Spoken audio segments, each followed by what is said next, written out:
Haman Nature, a journey in search of a peaceful and prosperous society with human nature as a guide.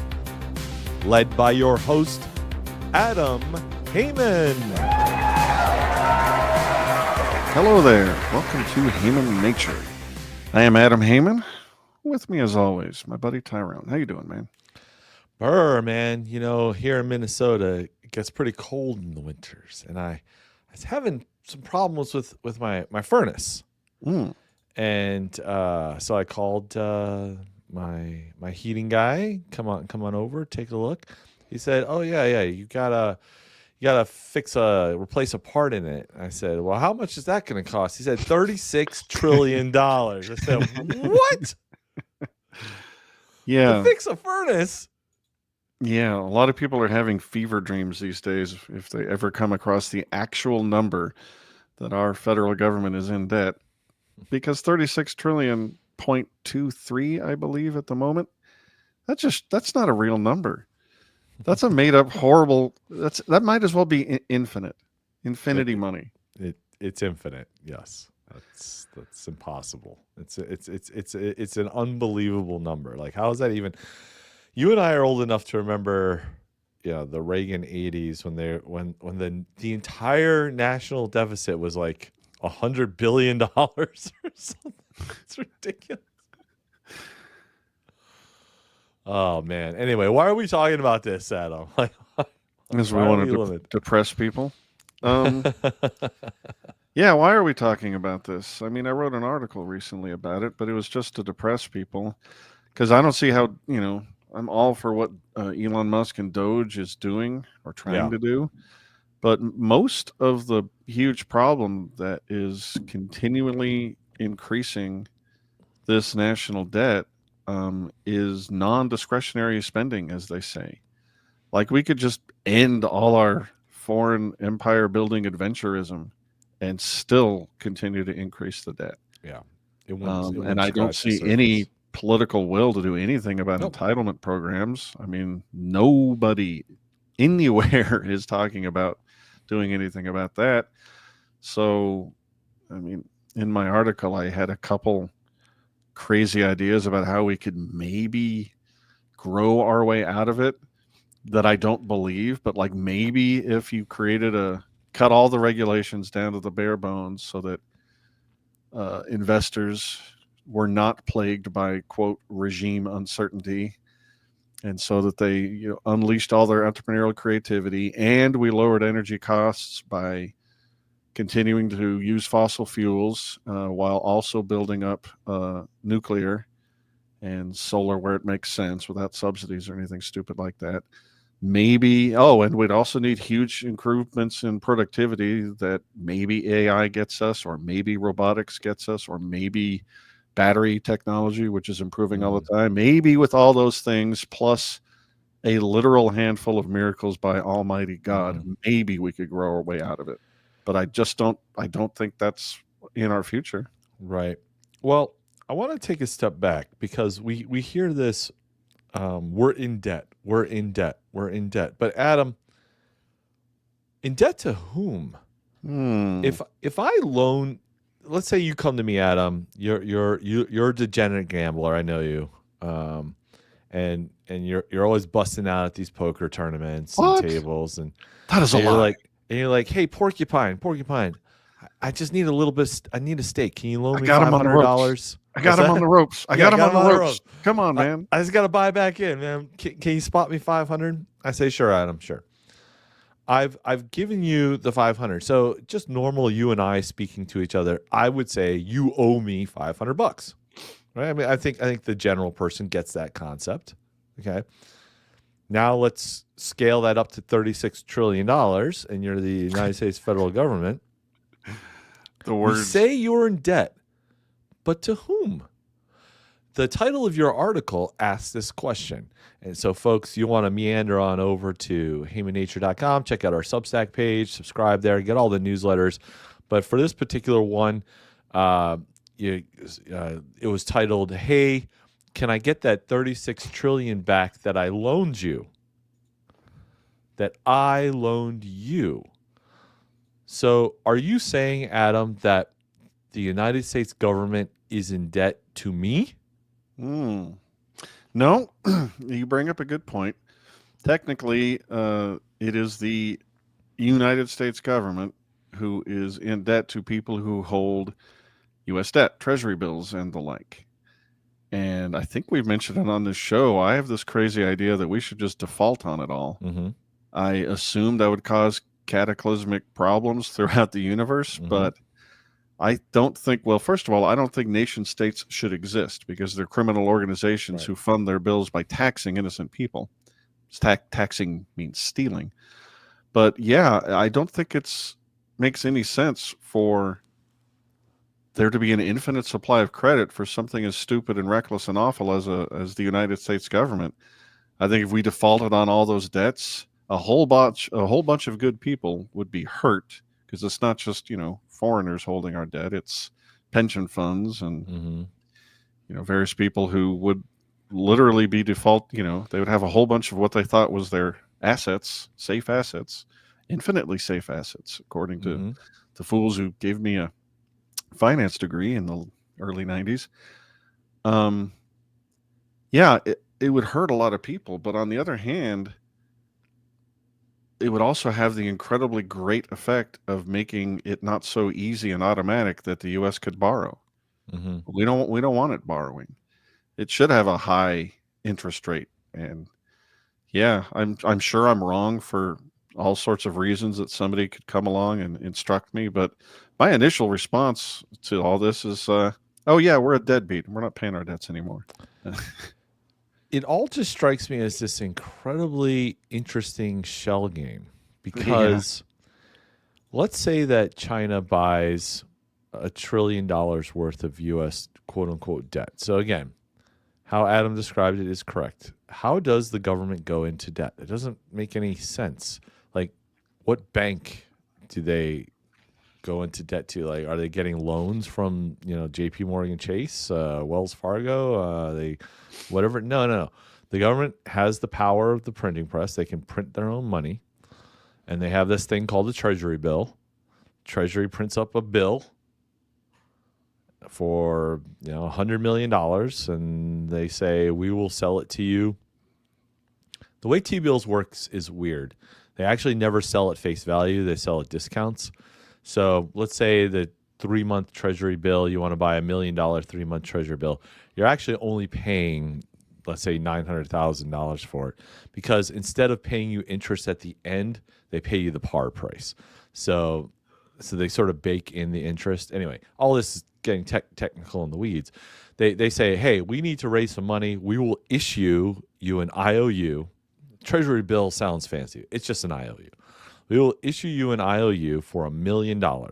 You only have to give us $900,000 right now. We will pay you $1 million a year from now when the IOU comes due. That's what a T-bill is.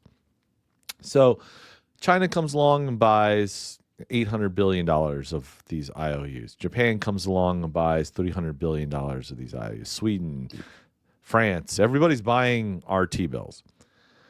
But at the same time, we're buying theirs. Like, Japan's in debt. Japan's 100 and some percent GDP debt. Sweden's in debt. France is in debt. Everybody's in debt. Debt. China's in debt. Everybody's just buying each other's T-bills. So it almost seems like a con game, a shell game that could possibly just go on forever if you just keep buying each other's debt. Certainly, this is an allusion to the modern monetary theory that just says you can keep just it. You can just go infinitely in debt, basically, because who cares? You buy mine, I'll buy yours. We'll pay each other back somehow, some way. We'll just shuffle things around. Seems like maybe this stuff can go on forever, Adam. Where's the hole in this? I guess that the merry-go-round eventually stops. But why? So, Why does it have to stop? I don't know. As you were talking, I was curious. Do other foreign entities really actually own the national debt of China? So, according to some browsers AI, yeah, there's some percentage that's held by foreign investors, but they don't say how much. It's kind of sneaky. I mean, the problem with modern monetary theory and the way you laid this thing out as just a shell game is that what's really at issue, obviously, isn't these stupid pieces of paper. It's actual resources and where they go and who gets to use them. So what it means to be left holding the bag or be the person without a chair, at the game of whatever that game is where you musical chairs. Yeah, at the end of the day, these things are supposed to be things that can be exchanged for goods and services, and counterfeiting them screws up the distribution of those goods and services and breaks the system so that nobody trusts the unit of exchange, which is this fiat piece of paper denominating these financial securities you're talking about. And it does matter. I mean, we have seen countries with crap currencies go into hyperinflation and destroy their economies to the detriment of millions of people all the time. It's very common in our recent history, and we're heading there. There's nothing to prevent that. And it's happening to China too. They have just as much of a problem as we do. And I think the way you framed your question is unfortunately all too common because nobody thinks the problem is real because they can't comprehend it. That's right. I cannot fully comprehend it, and I tried. Yeah, I'm a fairly smart guy, and I tried. It's even worse than one country owns the debt of another, and then that country also reciprocally owns the debt of the other. In fact, foreign countries have been over the last 5 to 10 years systematically reducing the amount of American debt they owe. Like China, I think, is at the lowest level they've ever held our debt. So you hear that the budget deficit is $1.2 trillion or $2 trillion this year. Well, where does that money come from? That means, we only pulled in, the IRS pulled in tax receipts of, let's say, $4 trillion, and Biden, Trump, whomever wants to spend $6 trillion. Where does that extra money come from? Well, they have to sell government debt. They have to sell T-bills. But if China and Japan and Great Britain and France and all the rest of them are slowing down or not buying as much anymore, who has the debt? Like, who's buying the U.S. debt? So, Adam, let me go back to my example of, you're hitting me up because you're just the worst poker player that the world knows, and you're always broke and busting out. And you're like, porcupine, I just got to have another $500. And it's like, okay, fine, here's $500. Who would you say owns that debt? You have a debt. You owe somebody $500. Who owns the debt in this case? It's not a trick question. Assumed you meant you. It's me. I own your debt. I've loaned you the money. I own the debt. What if instead, Adam, you said to yourself, you go into the poker room bathroom, you splash some water on your face, you're like, come on, Adam, you can do it. You're like, you can bust this table. You're like, all I need is $500. I know. I'll just loan it to myself. I'll be the owner of my own debt, and I'll go play poker. And somehow magically you have $500. That is what has happened to United States debt. This might blow your mind. It might just be common knowledge. But who owns the majority of U.S. debt? The U.S. does. What? The Federal Reserve just buys U.S. debt.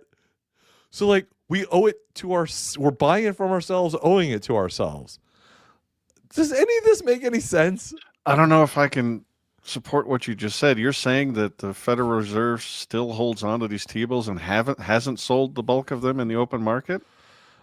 Yeah, I mean, their balance sheet right now, the Federal Reserve's balance sheet is, I think, $6 trillion. I mean, that's how much debt they're holding.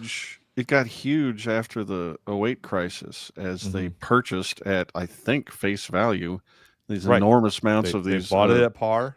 Mortgage-backed securities, these toxic assets. They bought them all from the banks, so the banks huge bailout of the financial system that sparked the Occupy Wall Street movement and a lot of the Tea Party movement, where people were starting to wake up to the government is not protecting us. It's robbing us to pay off its crony supporters. Whenever So I you knew hear the phrase quantitative easing, the Federal Reserve is doing quantitative easing. That's just that all that means is they're buying treasury bills. They're just buying the government's debt.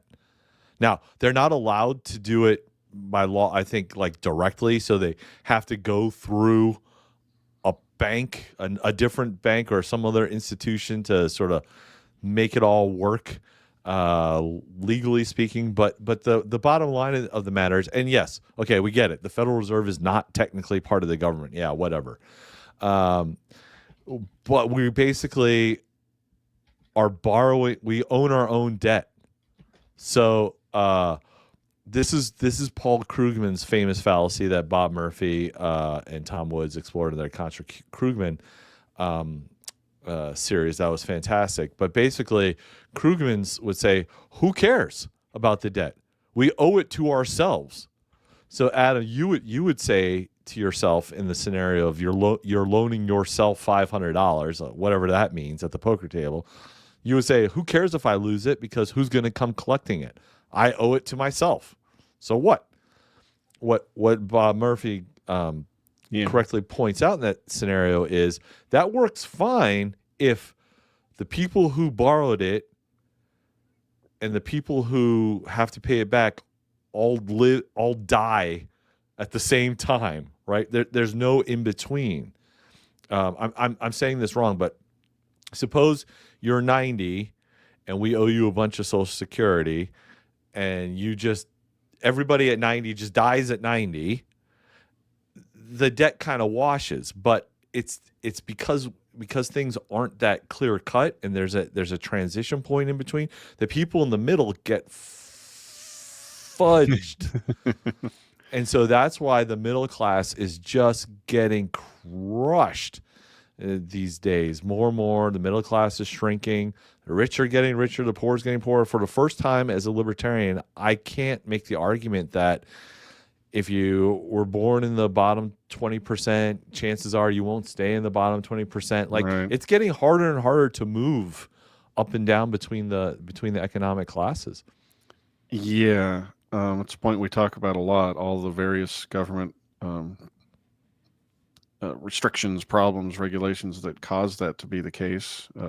Screwing up the money supply is one of the biggest.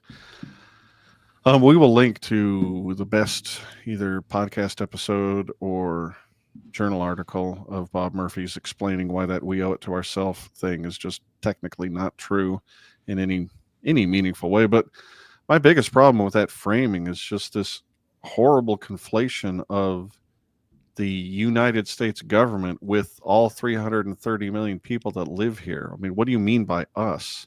Mm-hmm. The only way that formation makes any sense is if we are somehow owned by this thing. We are not the government. Almost every other country on earth understands that the people who live in a certain geographical territory are not the same thing as the government, who is staffed by a completely different types of people. Used to be monarchs and whatnot, or oligarchs, and in the Soviet system, it was the Politburo or something, but it's not you and me. We are not the government. We are the thing that it thinks it owns. Right. It thinks it owns a piece of everything we earn, a piece, rent on any piece of property we claim to own in the form of a tax, a property tax, just for existing. They order us around like cattle, and it gets so bad as people like Krugman back in the day would say, we owe this money to ourselves, and we're just all in this together, like we're one homogenized blob called the U.S. government. That is just, that's a preposterous framing. It's insulting, and it's used to trick us into being, rolling over, being subjugated, as this just keeps happening to us. So we must reject that frame. Yeah. Okay. Libertarians and those especially of the what's called the Austrian School of Economics. Number one criticism is you guys are always predicting doom and gloom. Nothing ever seems to happen. And, libertarians have been saying for 50 years now that, hey, we're gonna collapse. We're gonna collapse. The debt's too big. The debt's too big, and we just keep saying it. Sky is falling. Sky is falling. Sky is falling. Either that's right, and eventually the sky will fall, or we're just full of crap. But we have seen things get really bad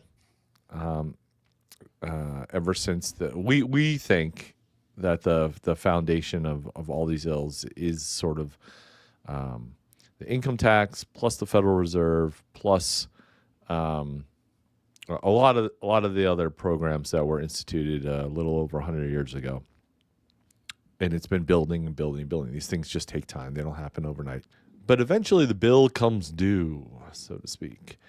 And we've seen the great financial crisis of 2008, the depression of the 20s, the stagflation of the 70s, right? And we always seem like these things are bad, but I don't know, the country hasn't fallen apart. The dollar's still the strongest currency in the world, and we go through these booms and busts, and does anything ever happen permanently? I don't know. But unfortunately, folks, I got some bad news for you. We're on the verge of another bad cycle here. And a couple of things to demonstrate that. Yeah, go ahead. Yeah, before we move on to the demonstration, I just want to give a couple little. When people say the Austrian school or free marketers or people who champion for austerity, no matter what their economic perspective is, when people say that we're all wet, the Keynesians are right, the MMT people are right. You've been predicting doom and gloom and catastrophe for quite some time, and it hasn't happened. I usually say two things to try and give an intuition as to how we could be right, and yet it hasn't collapsed yet. Mm-hmm. These government actions, the destruction of the counterfeiting of the money supply, they're like cuts, bullet wounds on an enormous giant that is the American economic engine. And I'm just always a little bit surprised at how big that giant is and how many cuts it can take before it bleeds itself out. And also, you have to remember that it could almost be divine intervention how much more productive we've gotten recently based on technology. Just the PC revolution alone, before we even connected those PCs to the internet, those things made us enormously more productive. And those are just two of the innovations that have done that. And so our virtue in being creative and increasing our productivity is helping us forestall this destruction. The Weimar Republic wasn't doing as much incredible innovation in the period when it counterfeited themselves into horror. So just because we might be a little quick to pull the trigger on, the sky is falling, doesn't mean we're wrong. Again, the giant is big and technology has certainly helped, but are you really willing to say on the destruction of your family, your life, your civilization, are you really willing to say that money doesn't matter? We can counterfeit ourselves infinitely and somehow everything will be okay? I think that's a pretty incautious bet. Also, a catastrophe only happens once. That's right. When the hurricane wipes out your house is gone. So eventually you could live in a place for 100 years and say hurricanes never hit my house. Once it does, that's it. It's over. So this is a hurricane that's been brewing for 100 years, and when it hits, that's it. There's no. Or think of it as a guy who starts small fires in a big house, and you're like, you shouldn't do that. You burn the house down. Right. He's like, what are you talking about? It's just this little bitty fire. Right. The whole rest of the house is fine. Right. And are you goofy for saying you should put that out and stop lighting fires in your house? Eventually, the bill's going to come due, as you say. Now, there are two technological innovations, Adam, that could just fix all this or change all this, but then it would also, these innovations would also then just change everything. Like it would change all economic laws and everything. And those two innovations would be the immortal pill. So say they figured out a way to we take a pill and we just live forever, right? So in that way we're productive our whole lives. There's no retirement issue to worry about. And we can just keep on producing and producing and producing.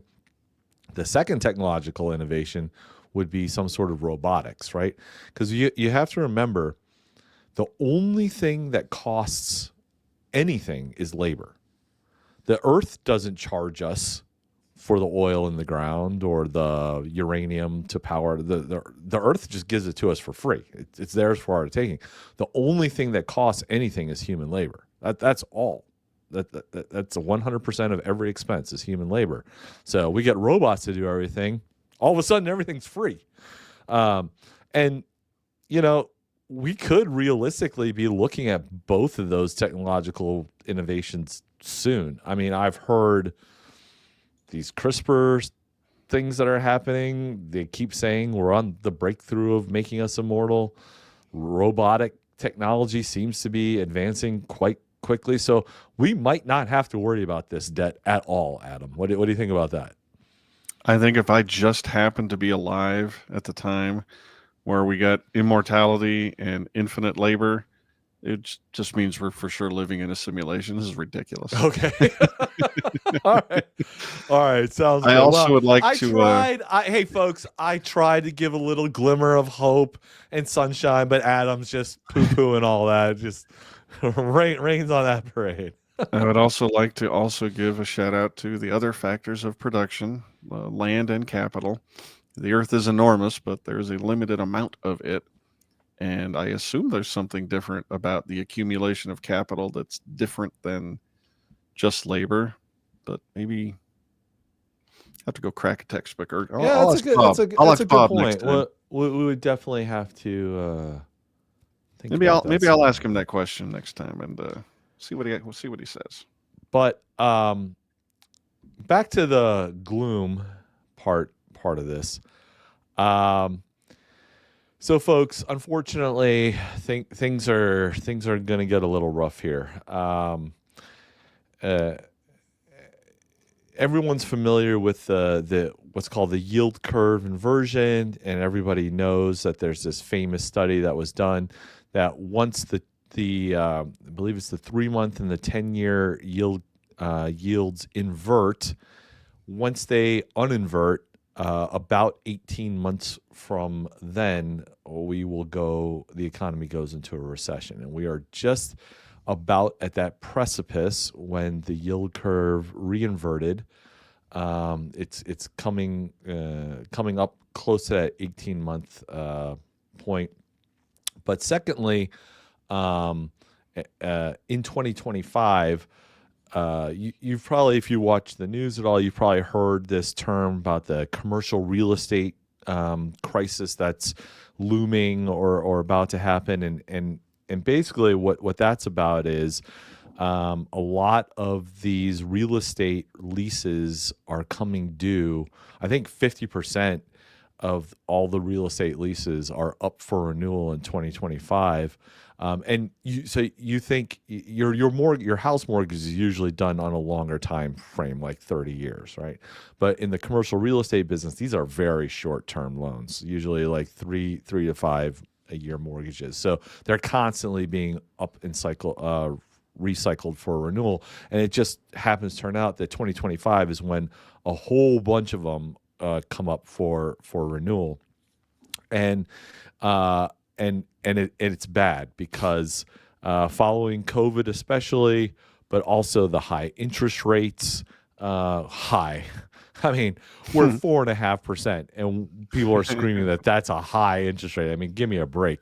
This economy cannot even handle 4.5%. But companies cannot afford to redo their mortgages, their leases on these real estate buildings. So we're going to link to an article. This is just one small example, but I'm sure you're familiar with the company Ameriprise, Adam. You've heard of this company? Well, let's pretend like I've never heard of it. Okay. Well, Ameriprise is a huge financial company in the United States. They deal with a lot of insurance type things, but they are a financial entity, investments, banking, all kinds of things. Here in downtown Minneapolis, often, I'm sure this is true for all cities, but a building is sort of named after its main tenant, right? So you have downtown Minneapolis, the Ameriprise building. Well, Ameriprise doesn't really own the building. It's just sort of their name on the front of the building because they're basically the primary tenant of this office building. So it's called the Ameriprise office park or office building. How would you like to get this for a 97% discount, Adam? So this was just literally sold last week. This is a big building. I don't know how many stories it is, but I work downtown Minneapolis. Oh yeah, here I've got the story in front of me right now from Finance and Commerce. The Ameriprise Office Center is 31 stories tall. It's 960,000 square feet. Anyway, it's a big building. It just sold last week for $6.25 million. Now, does that sound like a small amount of money? Especially when in 2016, just a mere, probably not even 9 years ago, it sold for over $200 million. Oh, wow. A 97% reduction in the cost. Now, this is just one example. These stories have been popping up for the last year everywhere. 2025 is going to be a bloodbath. The famous word that everybody likes to use. I have a suspicion about why that is. I mean, it could just be the collapse in commercial real estate, as you said, but let me give a little story to tell you where this is coming from, my hypothesis. Several years ago, the wife and I were thinking of relocating from Las Vegas to somewhere maybe in close to Houston. I don't know why we picked that. But we're looking around and just checking online, Zillow, whatever it is, Realtor.com, what kind of prices for houses are. And we saw these mansions on these enormous pieces of property for an amount that just seemed ridiculously low. How can this price be so low? And so you scroll and you look and you click, and we discovered that in this little suburb of Houston, the property taxes were going to be higher than the mortgage. Mm-hmm. And it's like, oh, I see now. And I suspect there's a lot of that somewhere buried in here, exactly what the government is charging you every day, month, week, year, in order to exist in its beloved street corner. I suspect that's part of it. And then you were talking about the inverted yield curve in 15, 18 months, and you were talking about this commercial real estate problem, and you were talking about quote unquote high interest rates of 4 to 5%. And I just think you're overlooking the obvious solution to that that's staring you in the face, and it's tariffs. Beautiful, beautiful tariffs, sweet tariffs. You can do anything with a tariff. I just implemented them yesterday. Give them time, Tyrone. With tariffs, oh, they're so beautiful. You can do anything. Oh, tariffs. These problems, I'll tariff our way out of them. I will. I can do it. I'm the greatest. He's the greatest at something. Okay, you may say though, Adam, like, well, okay. So the banks have to write off some loans that they made. Big whoop.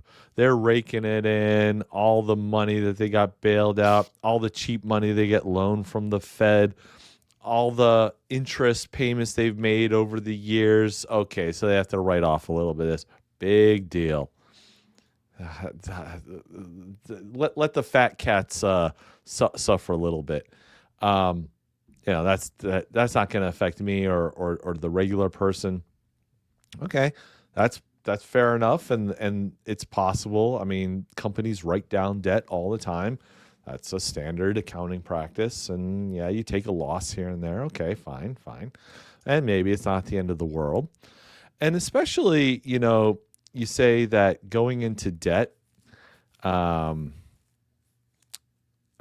is maybe not the end of the world either. Obviously, if I'm starting a business, I'm going to go get a loan to help finance that business. I'm technically, quote unquote, going into debt, but I'm putting the money to some sort of productive use.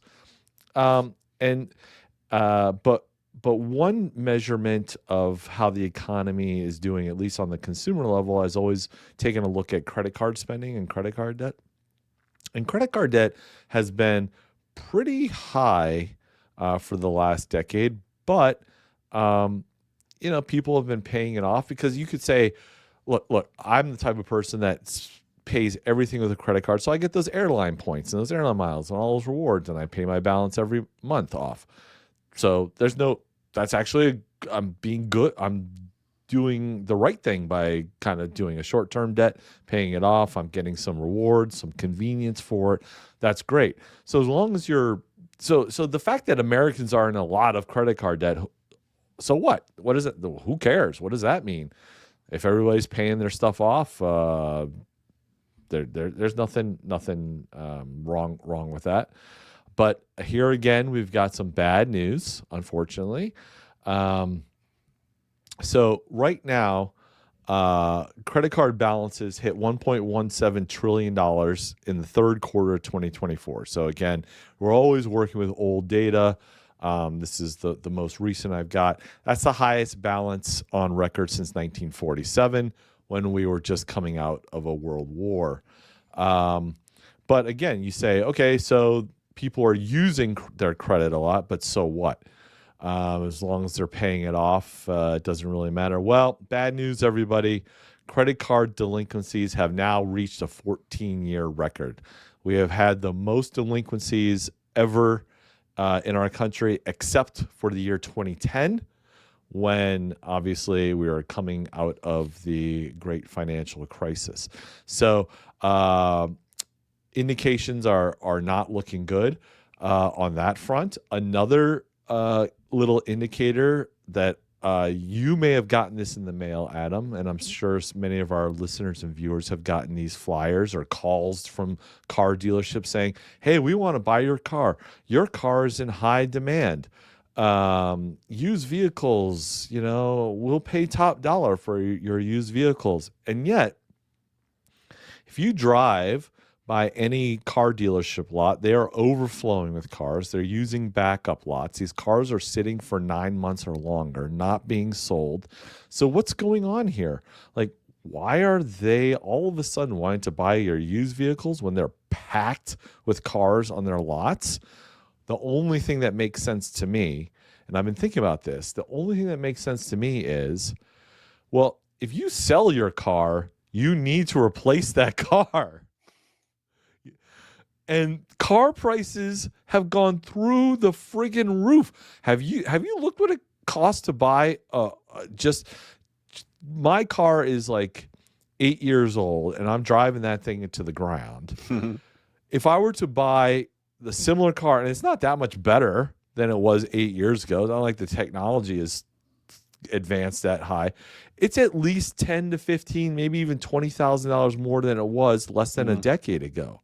I mean, so yeah, they're going to buy my car top dollar, and then I'm going to have to go turn around, buy a brand new car, get into debt, finance that at a super high rate. Like, this is not a good, healthy sign. Car dealerships are desperate for sales, and they're doing anything they can to do that. Real estate market is faltering. Credit card delinquencies are through the roof. The yield curves reinverted, and we're approaching that 18-month window. Adam, I'm sorry. I got bad news for you. 2025 is going to be a bloodbath financially, I think. Hold on to your horses. Maybe Trump can get us out of it by producing more oil or whatever, but I don't know, man. I don't have good thoughts or good vibes. Yeah, you make several good points, and I agree that those seem to me to be indications of an economy that's very structurally unsound, very, very rickety, very weak. And I don't think all of them are necessarily portents of doom, but when you look at all of them sort of structured together, it looks really, really unhealthy. Mm-hmm. And one of the underpinnings there. I mean, you're talking about massively, increased trends in the quantity of debt and also how much is being defaulted on or not paid off in a timely manner. That sounds to me a little bit like a culture that's being throttled productively. Their productivity is being throttled, and also it sort of seems like the kind of culture where people don't believe in the future. Mm. Like when you see, like back in the economic crisis of 2008, you probably felt like a bit of a sucker if you were one of the people that paid your bills. Right. I mean, literally, Live in your house for my 2 wife and I years for felt like free. that. Yeah, several people we knew had like their second mortgages just written off. And Obama was giving people money, to get in on a house, and we were like the forgotten man, from the 40s or 50s. Like Right. we're subsidizing this sort of behavior. You got to be some sort of a lunatic to pay your own bills, and Yep. and I don't think anything's gotten any better since then. It's gotten No. worse. So yeah, I think this is very structurally unsound. I think the living, beating heart of a productive economy has been hollowed out and dismayed. And this giant I spoke about a little earlier, he is bleeding and staggering, and he's looking a little waxy and wan. Something has to change, or I Yep. think I think you might be right that this year is just going to look really, really ugly financially, calamitously. Not just like stock returns are low or something, but calamitous. Yeah. Well, I don't know. It's always I don't fun either. to talk about economics. If you would like to economically support us, If you're doing way better than the rosy picture we just help Yeah, a guy please. buy a sandwich. Yeah, ladies and gentlemen, please, if you like to support our show, do little things like liking and subscribing at YouTube/@Haman Nature. And if you want to get more content, the articles I write and just go over to HamanNature.com, forwards to HamanNature.substack.com, and consider becoming a supporting member where you get bonus things produced by Tyrone and myself. This was great, Tyrone. Thanks for just ruining my day. I'm just going to go cry in the shower now for a while. Appreciate that. And ladies and gentlemen, thank you ever so much for being a part of us here at Haman Nature. We'll catch you next time.